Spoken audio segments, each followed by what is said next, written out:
I'm going to show you how to Photoshop, kind of, sort of, using paint, an animal's head and kind of remove it from the surrounding bodies and plop it onto a headless portrait. Let's open the picture of Chloe using paint. So this is how to use paint to do this. All right, so right click on the picture of your animal, open with paint. It's actually her head that I'm interested in. Maybe I'll just cut out the portion of the picture that I don't really need anymore. Now, this could be a little bit tricky because she's got some loose hair, she's not closely shaved. All right, I'm going to go up to the controls here and I'm going to click on the rectangular selection. I just kind of want to get her head in the left corner. I don't really have to do this, but it's kind of nice to be able to not have extra stuff hanging around the edges. All right, let me just zoom in on the part I am interested in. Chloe's head. All right, so I have enlarged it. I am going to remove the stuff around the edges. And I'm going to go to the select thing and I'm going to do freeform selection. All right. And this can be a little tedious, but freeform selection, basically you draw the shape you want to delete. I did Control X after I selected it. So you kind of lasso it, you like loop it and it's, oops, I don't like that. So I was kind of off there.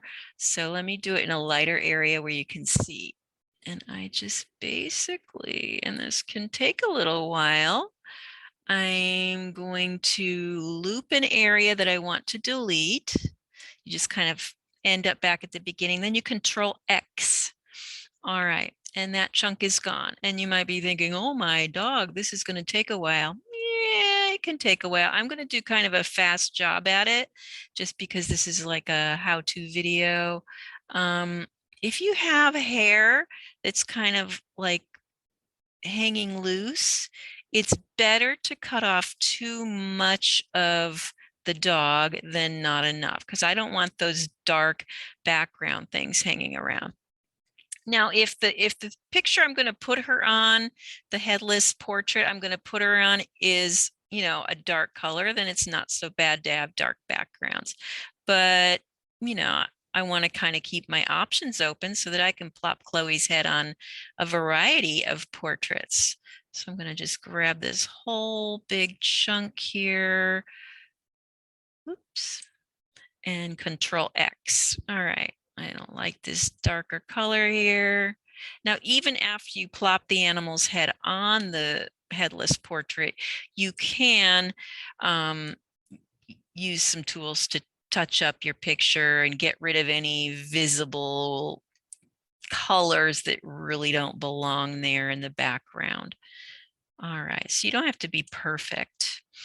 Okay, so we're making quite a bit of progress on Chloe. I'm at the edge of the picture. I hope I didn't cut part of her ear off. That would be a drag. All right, Control X. So you just kind of keep going around the animal's head. You can even do a person if you want to plop someone you know's head on a headless portrait from the old days. Okay. Doesn't even have to be the old days. It could be Princess Leia or something. If you're a Star Wars nut. Oops. Okay. I'm totally having trouble with her loose fuzziness. So anyway, I'm just gonna kind of estimate. All right, it's best to do little chunks instead of big ones. Yeah, it's kind of sloppy looking, but for the purposes of just this little tutorial, I'm not going to agonize over details. Like I said, I can go into the, after I put her head on the portrait, I can go in and fix things with the pencil tool and the eyedropper tool to pull up some colors. All right, get rid of this little blob here. All right. So yeah, if this was something I was going to really, like give as a gift to somebody for the holidays, I probably would be a little more meticulous. But anyway, and if you have like a stylus that works on your computer, then like a pen, like if you have a touch screen or something, or if you have a tablet, that is really easy to use. Makes things so much simpler. You can do little hairline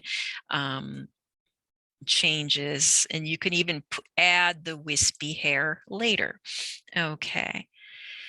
All right, almost done with Chloe's head. We're just going to zigzag her ears a little bit. Boop. Okay. And let me zoom out a little bit. Okay, not bad, not perfect. So we've got our Chloe head. All right, let me open another file. Let me open the headless torso, if I can. Let me move Chloe to the side. There they are. All right, I've already chosen headless Mary Queen of Scots. This tends to look pretty nice with a variety of things. Let me minimize this. Okay, make it smaller. All righty. Okay, I don't really need it that wide. All right, there's not a lot of free space up here at the top. Now I'm noticing Chloe is looking kind of toward her right, my left, and the portrait is the other way. So I'm actually going to flip Chloe's head. I'm going to select all, and I'm going to go to the image, rotate. I'm going to flip horizontal. Boop. That way she'll be looking, I think she'll be looking more toward my right, her left. Okay, she is blind, but we'll pretend. So let me select her, select all again, just in case I unselected. I'm going to do Control C, which is the copy command. I could also go to the clipboard and do the copy command. Same thing as Control C. All right, I'm going to Control V, which is the paste command. All right, she's very tiny.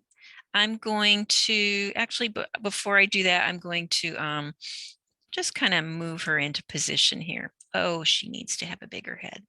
All right. And I think I did accidentally, let me rotate her. Let me flip her horizontal and see.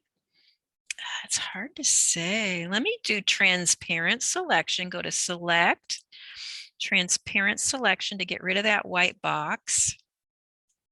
Okay. Her head needs to be bigger. All right. So I'm pretty pleased with, yeah, I think her head might still need to be bigger, but her ear is going to hit the top there, which might be a little bit of a problem. Oh, actually, like I've said previously, it's better for the head to be too big than too small. Okay, I'm pretty happy with the size of her head. Okay, let me unclick. Let me zoom out. Oh, her head's kind of slouchy on her, but that's okay. We're not going to be picky. I don't like the people hands. My sister made me think that. So I'm going to scooch this bottom up so we don't get the people hands in there. But anyway, that's how you plop a head on a portrait.